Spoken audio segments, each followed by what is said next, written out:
follow through. Okay. So what a water knot is all it is a an overhand knot used with webbing, and you keep the webbing flat. Okay, so you keep it dressed out and you keep it all the pieces of webbing flat up against each other. Okay, so I'm just going to make, like I was saying, an overhand knot. And you can see that I can actually just squish it flat. And there's no twist or anything. Okay.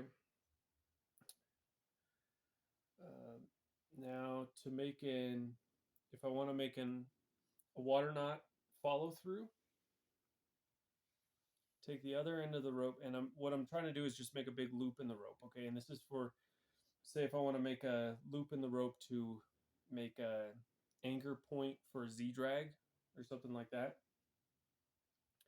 And then I'm just gonna um, come in and follow that webbing through. Okay, that's why they call it the follow through. And I just keep all this webbing from the second run through all flush with the webbing from the first knot. Okay. No twists or anything.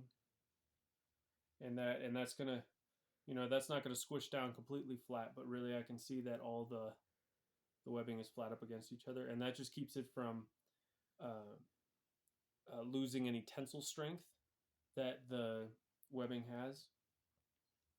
Okay, so that's the water knot on a water knot follow through. Make a loop in my webbing with that. Okay. Now I'm gonna kind of set this webbing up how I normally use it for a flip line. Okay, and I have a water knot on a bight on each end. Okay, so I just make a bight or a loop in the rope in the webbing. Make that water knot. It's just an overhand knot. Everything's flush up against each other. All the parts of the webbing. Okay, I'm going to make that on the other end. And I'm going to keep using the same side. This webbing is marked with these dotted lines. It helps you see which side you're using. Okay.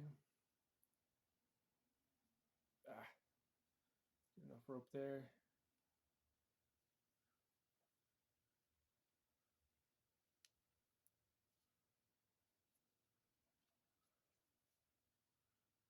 Okay, so I got 2 water knots on a bight.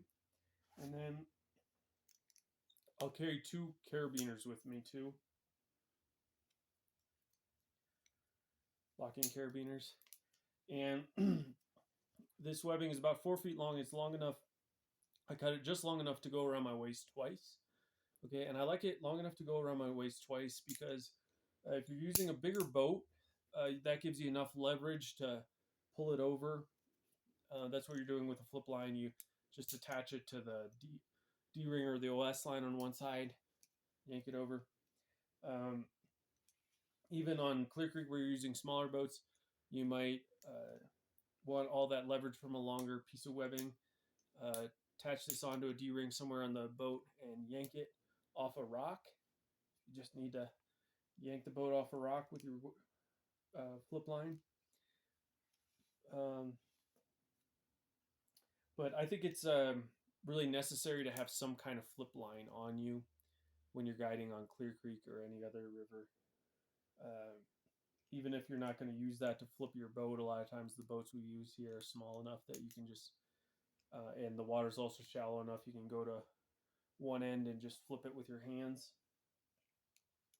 But it's important to always have some kind of flip line with you on Clear Creek.